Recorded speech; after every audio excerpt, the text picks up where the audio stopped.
नमस्कार, उत्तराखंड समाचार में आपका स्वागत है। मैं शिखा त्यागी। सबसे पहले मुख्य समाचार। स्कूलों को लेकर शिक्षा मंत्री अरविंद पांडे के निर्देश। राज्य में 21 सितंबर के बाद भी बंद रहेंगे स्कूल।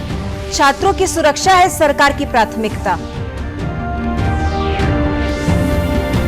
राज्य की सीमा पर की जा रही कोरोना की जांच, बगैर जांच के नहीं मिलेगी राज्य में आने की अनुमति। पिथौरागढ़ विकास भवन कोरोना संक्रमण के कारण बंद। भंडारण निगम के भंडार गृहों में अपनी उपज रख सकेंगे किसान। कुल उपज के मूल्य का 90% तक मिलेगा लोन। 10 शहरों में खोले जाएंगे नए भंडार गृह। और कुंभ मेला आयोजन को लेकर सरकार गंभीर। मुख्य सचिव ने की निर्माण कार्यों की समीक्षा। निर्माण कार्यों को निर्धारित तिथि तक पूरा करने के दिए निर्देश। अब समाचार विस्तार से। अनलॉक 4 के तहत देश भर में 21 सितंबर से 25% शिक्षकों के साथ स्कूल खोलने की अनुमति दी गई थी। इसमें यह भी शर्त रखी गई थी कि कक्षाएं संचालित नहीं की जाएंगी, लेकिन छात्र स्कूल में शिक्षकों से सलाह लेने जा सकेंगे। इसको लेकर उत्तराखंड में असमंजस की स्थिति बनी हुई थी। कुछ जिलों में स्कूल खोलने की तैयारी भी की जाने लगी थी, लेकिन एसओपी जारी नहीं की गई। मामले का संज्ञान लेते हुए शिक्षा मंत्री अरविंद पांडे ने निर्देश दिए कि राज्य में 21 सितंबर से स्कूल नहीं खोले जाएंगे। उन्होंने कहा कि कोरोना के मामले लगातार बढ़ते जा रहे हैं, ऐसे में स्कूलों को खोलना उचित नहीं होगा। उन्होंने ये भी कहा कि केंद्र की गाइडलाइन के अनुसार 50% शिक्षकों की अनुमति भी राज्य में नहीं दी जाएगी। उत्तराखंड में और पूरे देश के अंदर और कोरोना से संक्रमित लोगों की संख्या भी ज़्यादा बढ़ रही है। इस हालात को देखते हुए मैं अग्रिम आदेशों तक 21 सितंबर को जो स्कूल खुलने का है, मैं इसको अभी वापस लेता हूं और संबंधित अधिकारियों को हमने निर्देश दिया है कि जब तक माहौल समान नहीं होता तब तक हम स्कूल खोलने की स्थिति में अभी नहीं हैं। उत्तराखंड में कोरोना के मामले लगातार बढ़ते जा रहे हैं। इसको देखते हुए सरकार ने बड़ा फैसला लिया है। राज्य में दूसरे राज्यों से आने वाले लोगों को राज्य की सीमा पर कोरोना टेस्ट कराना होगा। नारसन बॉर्डर पर लगातार लोगों का कोरोना टेस्ट कराया जा रहा है। जॉइंट मजिस्ट्रेट नमामि बंसल का कहना है कि नई गाइडलाइन मिली है, उसके अनुसार ही काम किया जा रहा है। उन्होंने कहा कि नारसन बॉर्डर पर टेस्टिंग किट और कर्मचारियों को बढ़ाए जाने की आवश्यकता है, जिसके लिए मुख्य चिकित्सा अधिकारी को अवगत करा दिया गया है। अभी जस्ट मेरा कोविड टेस्ट हुआ है और अभी ये कह रहे हैं कि आधे घंटे आपको लगेगा और बाकी के प्रोसेस को करने में। देखते हैं कब तक मुझे मिल रहा है। कियोस्क वहाँ पे भी लगाई गई है नारसन बॉर्डर पर, प्राइवेट भी और सरकारी भी, जिसमें कि लोगों के टेस्ट किए जा रहे हैं। हालांकि अभी हमारे पास किट्स सीमित होने के कारण और मैन पावर सीमित होने के कारण रैंडम सैम्पलिंग ही हो पा रही है। प्रत्येक व्यक्ति की सैम्पलिंग के लिए टीम्स और किट्स को लेकर के मेडिकल टीम से रिक्वायरमेंट पेश कर दी गई है, ताकि जल्द से जल्द इसको क्रियान्वित किया जा सके। पिथौरागढ़ विकास भवन में लगातार कोरोना के मामले बढ़ते जा रहे हैं। कोरोना के मामले सामने आने के बाद विकास भवन को एहतियातन बंद कर दिया गया है। जिलाधिकारी विजय कुमार जोगदंडे ने लोगों से अपील की है कि कुछ दिनों के लिए विकास भवन के अपने कार्यों को टाल दें। कोई जरूरी काम होने की स्थिति में फोन पर विभागीय अधिकारियों से संपर्क कर सकते हैं। विकास भवन में पिछले 1 सप्ताह में 3 विभागों में करीब 12 कर्मचारी कोरोना पॉजिटिव पाए जा चुके हैं। इसको देखते हुए ये कदम उठाया गया है। विकास भवन में 2-3 विभागों में जो है अधिक मात्रा में कोविड के पॉजिटिव पेशेंट्स निकल रहा था और क्योंकि विकास भवन में जनता के प्रतिनिधिगण भी काफ़ी बार उसमें आना जाना करते हैं, जिसके वजह से संक्रमण के फैलने की संभावना है। उसको देखते हुए जनता के प्रयोग के लिए हमने उसको बंद कर रखा है और जहाँ पे पॉजिटिव केस निकला उस सेक्शन को भी हमने बंद कर दिया है। जनता से अनुरोध है कि कुछ दिनों के लिए जो है उसको आप जो भी अपना कार्यवाही होगा उसको अगर आप कंट्रोल करेंगे, 3 दिनों के उपरांत आप दोबारा इसमें आकर अपना कार्यवाही कर सकते हैं। तत्काल रिक्वायरमेंट अगर कुछ होता है आप टेलीफोनिक आधार पर विभागीय अधिकारियों से वार्ता करते हुए अपने कार्य को करने के लिए अनुरोध कर सकते हैं। वहीं कल रात जारी हेल्थ बुलेटिन के अनुसार प्रदेश में 1043 कोरोना संक्रमितों के नए मामले सामने आए। प्रदेश में अब कुल एक्टिव मामलों की संख्या 10,374 है, जबकि 22,077 लोग स्वस्थ हो चुके हैं। राज्य में कुल 429 कोरोना संक्रमित लोगों की मृत्यु हुई है। राज्य भंडारण निगम ने किसानों की उपज के लिए नई योजना शुरू की है। विभागीय राज्य मंत्री डॉक्टर धन सिंह रावत ने कहा कि राज्य के भंडारण निगमों में अब किसानों की उपज का भंडारण किया जाएगा। साथ ही किसानों को भंडार में रखी गई उपज के कुल मूल्य का 90% लोन बैंक से उपलब्ध कराया जाएगा। उन्होंने प्रबंध निदेशक को भंडारण निगम में रिक्त चल रहे पदों को सहकारिता सेवा मंडल के माध्यम से सीधी भर्ती से भरने के लिए अधियाचन भेजने के निर्देश भी दिए। उत्तराखंड भंडारण निगम के 14 भंडारण गृह हैं जिनकी क्षमता 1.31 लाख मीट्रिक टन है। इसे बढ़ाकर 1.79 लाख मीट्रिक टन करने का लक्ष्य रखा गया है। पुराने गोदामों का आधुनिकीकरण भी किया जाएगा।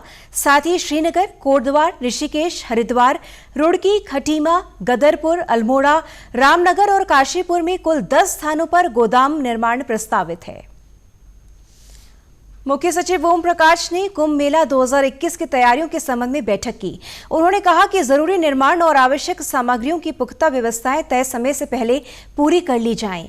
गंगा घाट और हर की पैड़ी में कांगड़ा घाट का कार्य 15 नवंबर तक करने के निर्देश दिए हैं।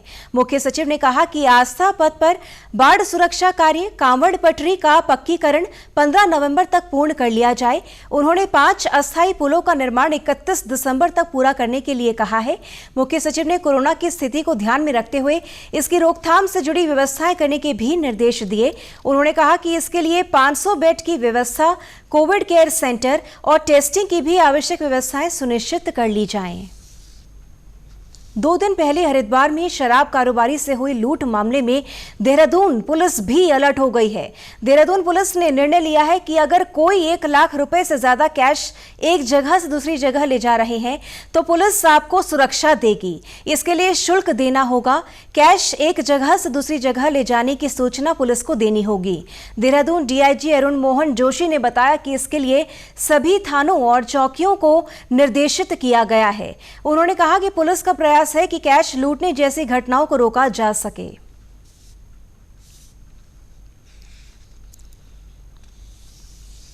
क्रिमिनल एक्टिविटीज जो हो रही हैं आसपास, फोकस इसी बात पर है कि क्रिमिनल्स जो हैं कोई वारदात करें उससे पहले जो भी प्रिवेंटिव हम लोग कर सकते हैं जरूर कर पाएँ। तो इसी को लेकर के जो सभी थाना इंचार्ज हैं, सर्कल ऑफिसर्स हैं, उनको डायरेक्ट किया गया है कि जो भी उनके थाना क्षेत्र में इस तरह के लोग हैं जो कैश कैरी कर रहे हैं, उनकी सूची उनके पास हो, जानकारी उनके पास हो, और जहाँ पर लगता है कि पुलिस स्तर से कोई सिक्योरिटी प्रोवाइड करने की आवश्यकता है तो इमीडिएटली प्रोवाइड की जाए।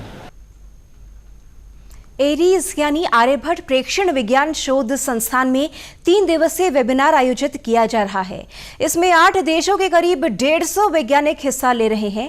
वेबिनार में हिमालय क्षेत्र में वायु की गुणवत्ता, जलवायु परिवर्तन, जल संसाधन और आजीविका पर औद्योगिकीकरण और शहरीकरण के प्रभाव पर चर्चा की जा रही है।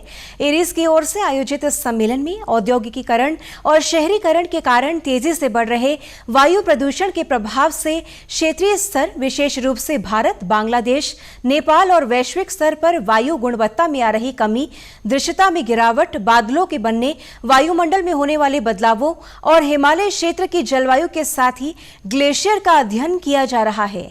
मॉनसून के स्वरूप में हो रहे बदलावों को लेकर भी वैज्ञानिकों ने शोध पत्र पेश किए।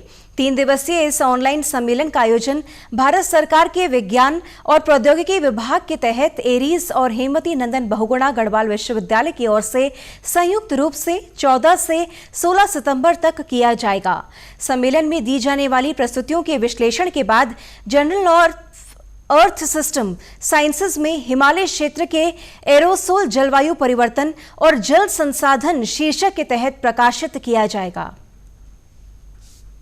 यहाँ पे इंटरनेशनली काफ़ी जगह से 150 के ऊपर लोग शामिल हो रहे हैं। मैंने रजिस्टर्ड पार्टिसिपेंट जैसा देखा है, यूएस, कनाडा, हांगकांग, नेपाल, यहाँ से भी लोग पार्टिसिपेट कर रहे हैं। हमारे जो साइंटिस्ट है यहाँ पे ये एरोसोल के ऑब्जर्वेशंस इंडिया में बाकी जगह से भी कैसा होता है उसको भी ऊपर अध्ययन करते हैं। ऊंची रीजन में, लद्दाख में भी जहाँ पे एरोसोल मेजरमेंट्स होता है, उसके साथ प्लेन्स में कैसा होता है, गैंजेटिक रीजन में कैसा होता है। ऊधम सिंह नगर जिले में स्कूलों के एकीकरण का काम तेज कर दिया गया है। एकीकरण होने के बाद जिले के 1109 स्कूलों का एकीकरण 528 स्कूलों में किया जाएगा। इन स्कूलों में छात्र संख्या के आधार पर शिक्षकों की नियुक्ति की जाएगी। जिले के स्कूलों में शिक्षक और छात्रों का अनुपात निर्धारित मानकों के अनुरूप नहीं था। कहीं शिक्षक ज्यादा थे तो कुछ स्कूलों में छात्रों की संख्या अधिक थी। जिलाधिकारी रंजना राजगुरु ने बताया कि स्कूलों में गुणात्मक सुधार के लिए ये कदम उठाया जा रहा है। उन्होंने बताया कि अब तक 151 विद्यालयों का एकीकरण 114 विद्यालयों में हो गया है। देखिए, सभी छात्रों तक शिक्षा की व्यवस्था करने और शिक्षा में गुणात्मक सुधार लाने के लिए ये प्रोग्राम चल रहा है, जिसमें स्कूलों का विलीनीकरण है, स्कूलों का एकीकरण करना है। तो उसमें वो बहुत बड़ी एक्सरसाइज चल रही है और उसमें पूरे जनपद के जो 1109 स्कूल हैं उनका विलीनीकरण और एकीकरण होना है और जिनको 528 तक हमें ले आना है। यानी 1109 स्कूलों का जो विलीनीकरण है वो 528 स्कूलों में होना है। वहीं अभिभावकों का कहना है कि ये सरकार की अच्छी योजना है।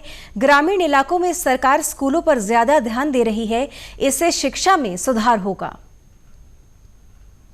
जैसे हमारे भक्ति नगर में जो पहले स्कूल थे, उससे एकीकरण के कारण स्कूल में बहुत ही फायदे हुए हैं।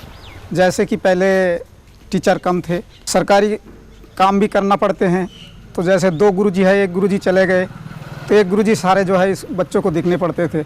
अभी जो है हमारे 4 गुरुजी हो गए।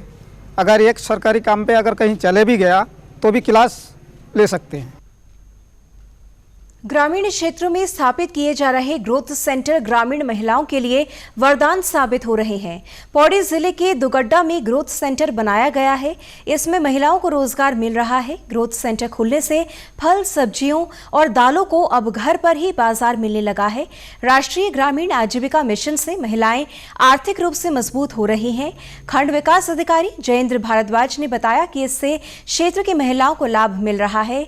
उन्होंने बताया कि ग्रोथ सेंटर के मसाले लोगों की पहली पसंद है।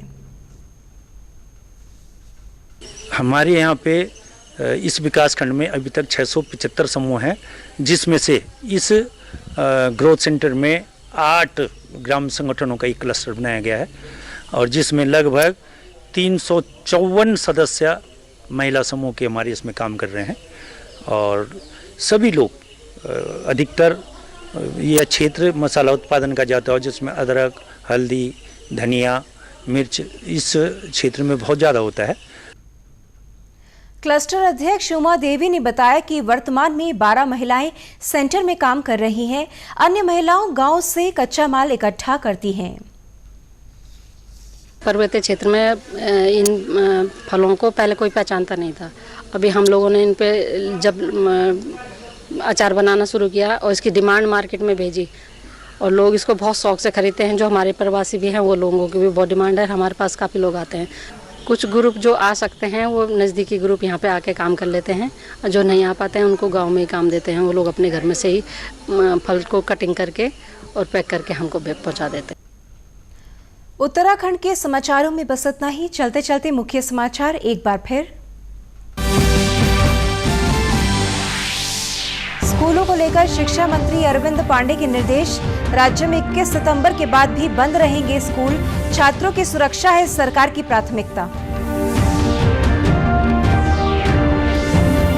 राज्य की सीमा पर की जा रही कोरोना की जांच। बगैर जांच के नहीं मिलेगी राज्य में आने की अनुमति।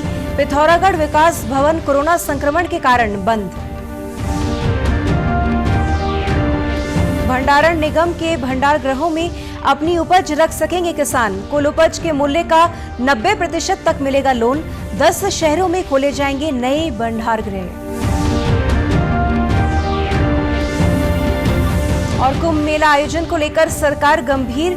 मुख्य सचिव ने की निर्माण कार्यों की समीक्षा। निर्माण कार्यों को निर्धारित तिथि तक पूरा करने के निर्देश। इसी के साथ समाचार समाप्त हुए। नमस्कार।